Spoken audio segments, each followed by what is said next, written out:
In this video, I'm going to introduce you to what AI code calling agent is and how you can build one inside Voiceflow. So we're imagining a business use case where we're in a real estate agency. Traditionally, real estate agents will need to call up a list of leads that are trying to sell to see if they're trying to sell their houses. But that's not the best use of their time. Because you can have a bunch of leads who you've never contacted before, so you don't know even if they're qualified or not at all. You've just got their names, you got their emails, you got their phone number. That's it. Maybe you have some little bit of information that you managed to scrape from the internet, but not much to go with because that's the first time you try to call them up. Now, I wouldn't recommend a human team to do that anymore because, well, AI agent can just do it automatically and even more systematic and personalized than a human agent would. So I'll tell you what I mean. Imagine we're in a real estate use case where you've got the names, emails, and phone numbers, and you've got different information that you need to fill in for the human agent. That includes the property type, the property location, property condition, occupancy status, ownership duration, motivation, timeline, sales history, who's the decision maker, what's the estimated value, the mortgage status, equity, price or speed, sales preference, convenience, complexity tokens, interest, preferred contact, best contact time, follow-up, concerns, circumstances, and questionnaires. You can see there's a bunch of data that needs to be collected. But what if I tell you that there's a way to actually automatically populate that using an AI voice caller?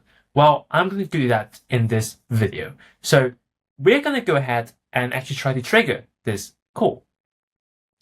Now, this is NAN. If you haven't seen this before, don't worry. It's just a platform where you can build automation workflow. So I'm just going to test it out and actually trigger the call, which is going to be in the Voiceflow, which I will dive into after showing you the demo.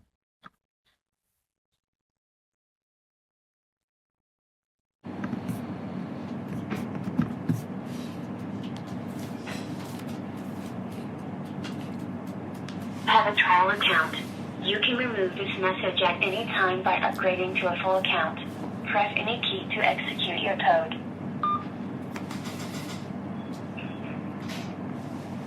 Hi, is this Edwin? This is Marcus calling from Property Pro Investments. We're a London-based property investment company. The reason I'm calling today is that we're actively looking to acquire properties in London, and your property came up in our research. I wanted to reach out to see if you might have any interest in exploring your options. Would you have just a couple minutes to hear what we're about? I promise I won't take up much of your time. Sure, okay. What's up?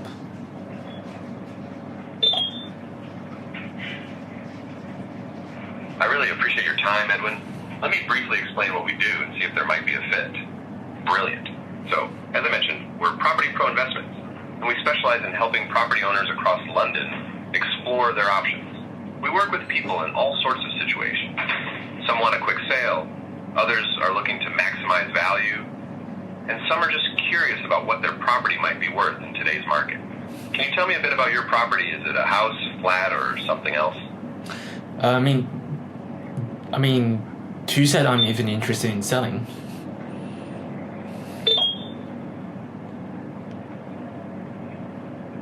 You're absolutely right, Edwin. I should have asked that first. I completely understand you might not be thinking about selling at all.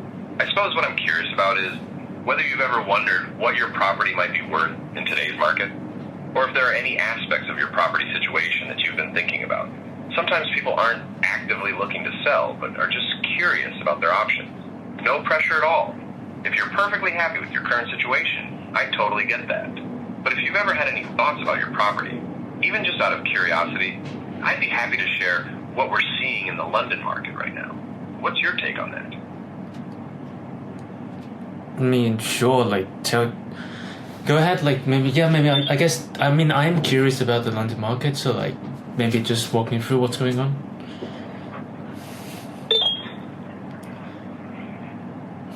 Absolutely, Edwin. I'm happy to share what we're seeing in the London market right now. The market's been quite interesting lately. We're seeing strong demand in most areas, but the traditional selling process has become more complicated and lengthy. Many property owners are finding that going through estate agents can take anywhere from 3 to 6 months, and there's always the risk of deals falling through. That's actually why we've been quite busy. We offer an alternative where we can purchase properties directly, often completing in just 2 to 3 weeks with certainty. But to give you something more relevant to your situation, can you tell me which area of London your property is in? The market can vary quite a bit from area to area, so I'd love to give you some insights specific to your location. Sure. Mine is in Canary Wharf.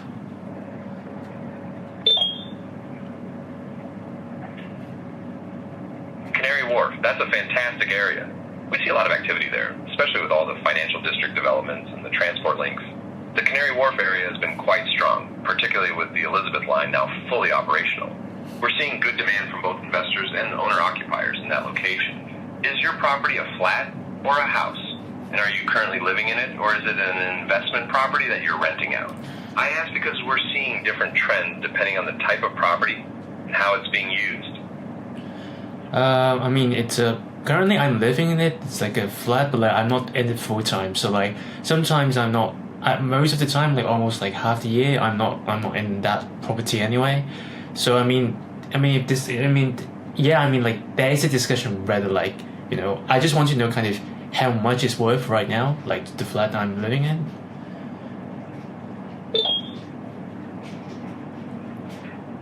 That makes perfect sense, Edwin. It sounds like you're in an interesting situation where you're not using the flat full time. So I can understand why you'd be curious about its current value. Canary Wharf flats have generally held their value well, especially with the improved transport links. The fact that you're only using it part-time might actually open up some interesting options for you. Do you have a rough sense of what you think it might be worth in today's market? And how long have you owned the property? Is it something you bought recently, or have you had it for a while? I'm just trying to get a feel for your situation, so I can give you some relevant insights about what we're seeing for similar properties in that area. I mean, mine is around like how long is it? Like 6 years old now, or like I've bought it for like 6 years now. I mean, I really have no idea how much it's worth. I mean, I can look into it, but on the top of my mind, I can't remember.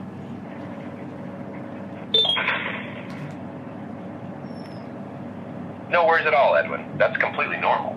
Most people don't have those figures at the top of their head. 6 years is a good amount of time to build up some equity, especially in an area like Canary Wharf. The market's moved quite a bit since then. Since you're only using it part of the year anyway, have you ever thought about what you might do with it? Some people in your situation consider selling and maybe finding something that better suits their lifestyle. Or others look at renting it out when they're not there. What's got you thinking about the value now? Is it just general curiosity?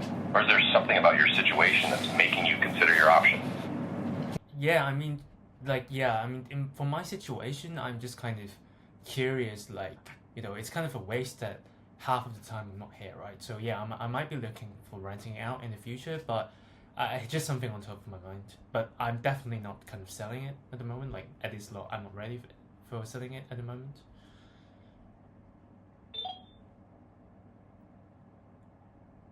That makes complete sense, Edwin. It does seem like a bit of a waste to have a lovely Canary Wharf flat sitting empty half the time, especially in such a desirable area. Renting it out when you're not there could be a smart move. Canary Wharf has strong rental demand, with all the professionals working in the area. You could potentially generate some good income from those months when you're away. Since you mentioned you're not ready to sell at the moment, I'm curious, what would need to change in your situation for you to consider selling in the future? Is it more about timing, or are there other factors you'd need to think through? And just out of interest, when you're away for those 6 months, is that for work, or do you have another place you prefer to be? Yeah, so it's mostly work because I'm away, like for work, and I mean, it's simply because I still need a place to live when I'm back in the UK, like because I'm doing business trips like every year anyway. So like, yeah, so I still need it to a place to live at the moment, but I'm just kind of considering renting out at the moment, to be honest.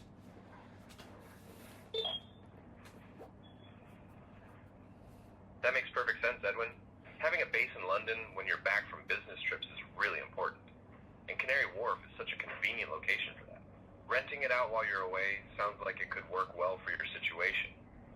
You'd have the income when you're not using it, but still have your place when you need it. Just out of curiosity, since you mentioned you're not ready to sell at the moment, What kind of things might change that in the future? Would it be if your work situation changed? Or if you found you didn't need the London base anymore? I'm just trying to understand what factors might influence your thinking down the line, even if it's not something you're considering right now.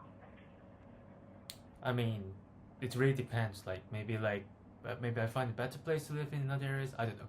Anyway, I kind of need to go now. So maybe if you can call me back maybe next week, that would be great.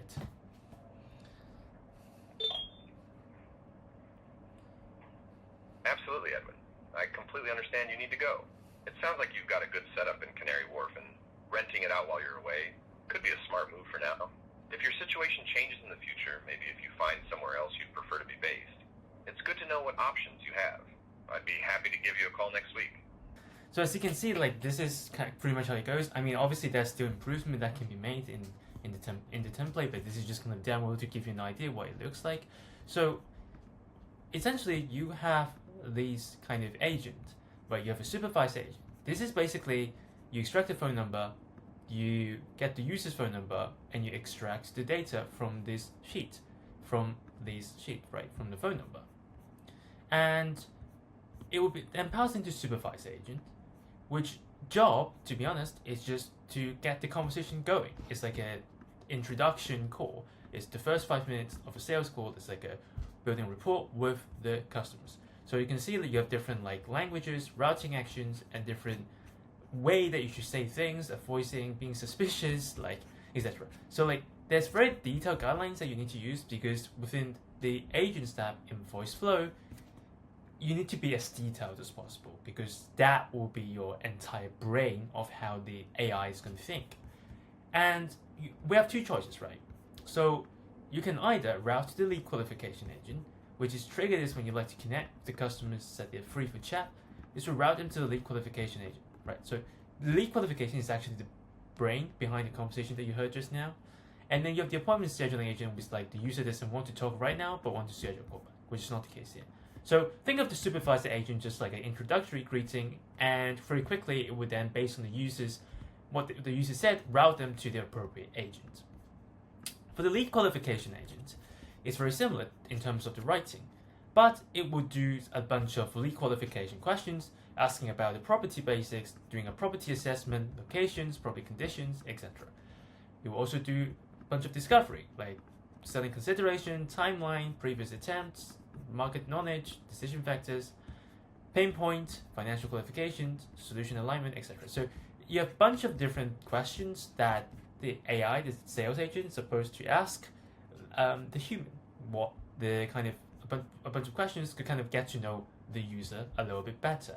And after the entire conversation, I kind of ended it early, but after ending the conversation, the AI will be able to actually populate the spreadsheet based on the information the users provide. For example, I said flat, Canary Wharf, also site, good condition, owner-occupied part-times, owned since 6 years, currently about value, not ready to sell at the moment, just exploring, sales history, sales preference, price speed, equity, not disclosed, no, just curious about value, not ready to sell, concern probably sitting half the time, considering rental options, 6 months later, meaning interest in current market. So you can see that how automated this can be is that you can actually fill it out entire CRM. So I'm just using Google Sheets, but obviously it can be like a HubSpot or Salesforce CRM that can be connected within Voiceflow. So afterwards, it would then book an appointment, because remember I said next week, so it's going to book an appointment for next Tuesday, and it's going to book the appointment, etc. So this is kind of how you should think about. So this is kind of how we think about building this kind of agents. So hopefully that kind of gives you kind of a very short introduction to the demo that I've built on the sales cold calling for real estate use case. Let me know in the comments if you have any questions, and if you kind of want to build similar solutions, obviously much more comprehensive solutions, let me know. I'll be free to send me a DM or use the link in the description to book a free AI audit with us, and we'll explore how we can help you. So that's it for me today. Thank you guys for watching, and I'll see you in the next one.